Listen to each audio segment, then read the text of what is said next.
আজকে 3 সেপ্টেম্বর বুধবার। আজকের জন্য রাহুকালের সময় থাকছে দুপুরবেলাতে 12:20 থেকে দুপুরবেলা 1:55 পর্যন্ত। এই সময়টার মধ্যে কোনো রকম কোনো ইম্পর্টেন্ট কাজ, ইম্পর্টেন্ট মিটিং, ইন্টারভিউ, ইনভেস্টমেন্ট কোনো কিছুই করাটা উচিত না। এবার আসছে সারাদিনের মধ্যে যে সময়টাতে আপনারা নিজেদের ইম্পর্টেন্ট কাজগুলো করতে পারবেন সেটা হলো সকালবেলাতে 7টা 2 মধ্যে করে নেবেন। তারপরে সকালবেলা 9:31 থেকে 11:10 পর্যন্ত সময় থাকছে। দুপুরবেলাতে দুপুর 2টো থেকে বিকাল 4:57 পর্যন্ত সময় থাকছে। সন্ধ্যাবেলাতে 6:33 থেকে রাত্রি 10:25 পর্যন্ত সময় থাকছে। আর যারা মধ্যরাতে কাজ করেন তাদের জন্য যে সময়টা থাকছে সেটা হলো 1:31 থেকে ভোরবেলা 5:23 পর্যন্ত সময় থাকছে। এই সময়গুলোর মধ্যে আপনারা নিজেদের ইম্পর্টেন্ট কাজগুলো করতে পারবেন। এবার আসছে আজকের রাশিফল। আজকে মেষ রাশি মানুষজনদের জন্য যে প্রত্যেকটা কাজের জায়গাতে কিন্তু বাধা বিপত্তি আসবে, কোনো কাজই স্মুথলি হবে না, এমনকি আজকে ডিসিশন নেওয়ার জায়গাতে কিন্তু প্রবলেম আসবে। বৃষ রাশি মানুষজনদের জন্য নতুন উদ্যোগে নতুনভাবে কাজ শুরু করবেন, নতুন আশা, নতুন স্বপ্ন আপনি জীবনে আবার নতুন করে দেখা শুরু করবেন। মিথুন রাশির মানুষজনদের জন্য আজকে যে কোনো ডিসিশন নেওয়ার সময়তে কিন্তু বিপত্তি হবে, বাধা আসবে এবং সঠিক ডিসিশন নেওয়ার ক্ষেত্রে অনেক রকম প্রবলেম, অনেক রকম অনিশ্চয়তা আসতে পারে। যে কোনো কাজ আজকে কিন্তু কমপ্লিট হবে না, সবই ইনকমপ্লিট হয়ে থাকবে।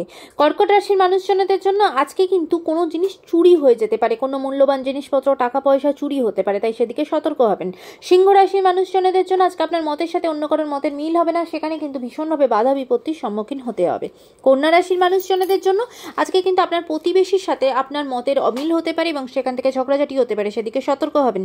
তুলা রাশির মানুষজনদের জন্য আজকে নতুনভাবে নতুন উদ্যোগে কাজ শুরু করবেন এবং আজকে আপনি নিজের কাজের জন্য খুব মান সম্মান বৃদ্ধি পাবে, নিজের কাজের জন্য প্রশংসিত হবেন, আপনার যে প্রতিভা সেটা সকলের কাছে কিন্তু পৌঁছে যাবে। বৃশ্চিক রাশির মানুষজনদের জন্য নিজেদের সন্তানকে নিয়ে আজকে খুব টেনশনের মধ্যে থাকবেন, তাদের কিন্তু কোনো ক্ষতি হতে পারে। ধনু রাশির মানুষজনদের জন্য যারা আর্টিস্টিক ফিল্ডে আছেন তাদের নিজের কাজের জন্য খুব প্রশংসিত হবেন, মান সম্মান বৃদ্ধি পাবে। মকর রাশির মানুষজনদের জন্য রাস্তাঘাটে খুব সাবধান, আজকে কিন্তু কোথাও কিছু পড়ে গিয়ে আঘাত পেতে পারেন, সেদিকে সতর্ক হবেন। কুম্ভ রাশি মানুষজনদের জন্য আজকে ফিনান্সিয়াল জায়গাটা আজকে অনেকটা বেশি কিন্তু খরচা হতে পারে, যদি আজকে খুব ভালো কোনো কাজে খরচা করবেন, যেটা খরচা করে আপনি নিজে খুব খুশি থাকবেন, প্রাউড ফিল করবেন। মীন রাশির মানুষজনদের জন্য নতুন উদ্যোগে নতুনভাবে কিন্তু আজকে কাজ শুরু করবেন। আজকে আপনার অনেক দিনের পুরনো কোনো ইচ্ছা সেটাও কিন্তু পূর্ণ হবে। আজকের দিনটা আপনার জন্য খুব ভালো যাবে। আজকের দিনটা সকলের জন্য অত্যন্ত ভালো হোক, সুন্দর হোক।